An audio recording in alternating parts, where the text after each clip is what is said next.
مفيش حد في العمارة دي بينسى الريحة دي. الريحة اللي طلعت في يوم غيرت كل حاجة، واللي بسببها عرفنا إن في سر مدفون في الدور الرابع. محدش وقتها كان فاهم ايه اللي بيحصل، ومحدش كان مصدق إن الراجل العجوز اللي عايش لوحده ممكن يكون وراه كل الرعب اللي عشناه ده. أنا واحدة من الناس اللي شافوا كل حاجة. شفت بعيني الراجل ده وهو داخل الشقة أول يوم، وشفت اللي حصل بعدها.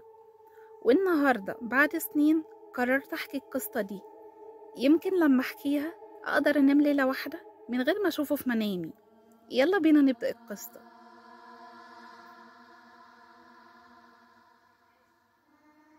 القصة بدأت من حوالي سنتين، لما شقة في الدور الرابع في عمارتنا في مصر الجديدة بقت فاضية.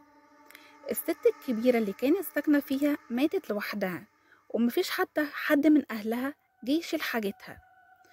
الشقة فضلت مقفولة شهور، لحد ما في يوم جه راجل اسمه عم شاكر. كان راجل كبير في السن، هادي جدا وكلامه قليل. جه ومعاه شنطة صغيرة وقديمة، والمفتاح في ايده بيرن كأنه مفتاح حديدي، وحتى المفتاح شكله غريب.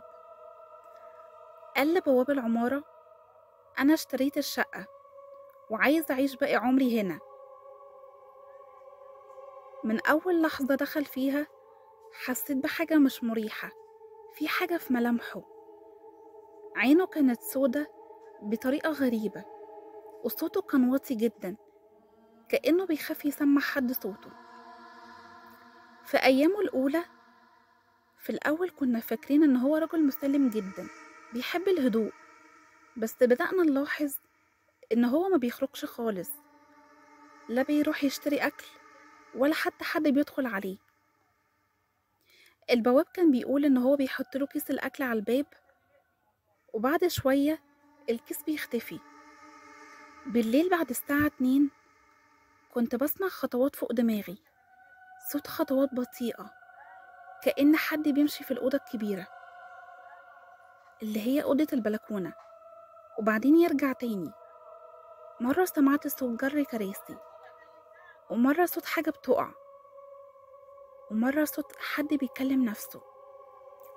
في مرة طلعت على السلم أبص على شقته، شفت من تحت باب شقته نور خفيف جدا لونه أحمر، وريحة بخور غريبة كانت مالية المكان. ليلة الخميس دي مش ممكن أنساها أبدا. كنت راجعة متأخرة من شغلي، والعمارة كانت ساكتة، وأنا طالعة السلم سمعت صوت كأن حد بيتنفس جامد جوه شقته. وقفت مكاني وبصيت ناحية الباب، كان مفتوح سنة صغيرة. ناديت: عم شاكر، حضرتك كويس؟ مفيش رد. قربت أكتر، شفت حاجة خلت قلبي يقع. في وسط الصالة كان في دايرة مرسومة بالطباشير على الأرض، وجوه الدايرة دي شموع مطفية، وحاجة سودا كده زي رماد أو تراب. أنا خفت جدا ونزلت جري على شقتي، وتاني يوم الصبح حاولت أقنع نفسي إن أنا كنت متوترة وإنها مجرد أوهام. بس بعدها بيومين بدأت الريحة تطلع، ريحة الموت. في الأول كنا فاكرينها إن هي ريحة عادية أو حاجة محروقة، بس الريحة كانت تقيلة جدا، خانقة، فيها حاجة كأنها جثة قديمة. الجيران طلعوا سوا يخبطوا على باب شقته، محدش رد. البواب قال: أنا ما شفتهوش بقاله أسبوع.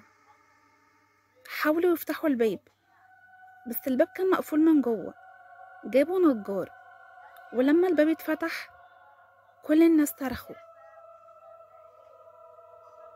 الراجل كان نايم على الأرض، عينه مفتوحة، جسمه ناشف كأنه ميت بقاله أيام.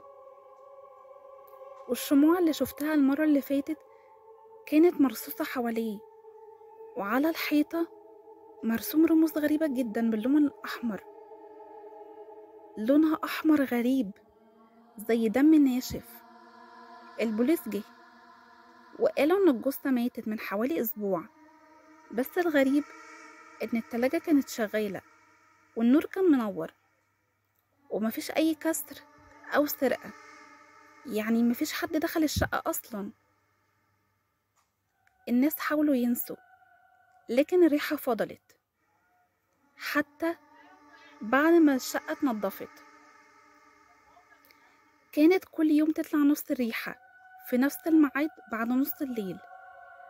الشقة اتقفلت والبواب حلف إن هو كل ليلة بيسمع فيها صوت طالع من فوق. بعدها بشهر جت بنت صغيرة ساكنة في العمارة، بدأت تقول إن هي بتشوف الراجل اللي فوق ده بيبصلها من البلكونة، لكن البلكونة دي كانت مقفولة بخشب من بعد الجريمة. الجيران بدأوا يمشوا ورا واحد ورا التاني، كانوا خايفين جدا وأنا كنت واحدة منهم. بس أنا كنت آخر واحدة سبت العمارة دي لأنه البيت كان غالي عليا جدا. بس قبل ما أمشي بيوم طلعت أبص على الشقة للمرة الأخيرة. الباب كان مقفول، بس وأنا بعدي سمعته بيتحرك لوحده، كأن صوت الباب بيتفتح من جوه، وسمعت حد بيصوت. وفجأة الباب يتفتح من جوه، قربت وبصيت من فتحة المفتاح. والله العظيم شفت عينين سودا جدا بتبصلي من جوه. بعديها بشهر العمارة كلها اتقفلت، وأي حد بيحاول يشتري شقة في العمارة دي يا بيختفي قبل ما يكمل أسبوع يا بيسيبها ويجري. لحد النهاردة كل ما أعدي من الشارع ده ببص على العمارة، الشبابيك كلها مقفولة، بس ساعات بحس إن في ضوء أحمر غريب بيطلع من شباك الدور الرابع. يمكن عم شاكر مات فعلا، ويمكن اللي ساكن فيها دلوقتي مش بشر، بس اللي متأكدة منه إن ريحة الموت عمرها ما راحت.